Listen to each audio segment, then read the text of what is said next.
माणगाव येथे मुंबई गोवा महामार्गालगत आज दुपारी लागलेल्या भीषण आगीमुळे परिसरात खळबळ उडाली। मानस हॉटेल शेजारी असलेल्या एका हॉटेलच्या गोदामाला दुपारी सुमारे 2 वाजेच्या सुमारास अचानक आग लागली। तीव्र उष्णतेमुळे आगीने काही वेळातच रौद्र रूप धारण केले।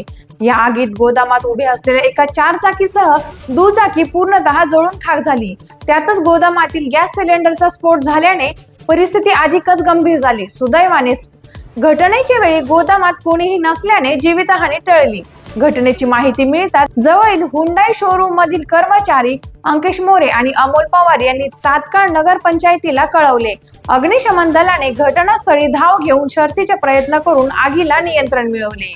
गोदामाचे मालक श्री पिसाट यांनी ही आग जाणीवपूर्वक लावली गेली असावी असा संशय व्यक्त केला असून प्रकरणाचा तपास सुरू होण्याची शक्यता आहे। दरम्यान गोदाम जवळ पेट्रोल पंप आणि इतर व्यावसायिक आस्थापने असल्याने मोठी दुर्घटना टळल्याची भावना व्यक्त केली जात आहे।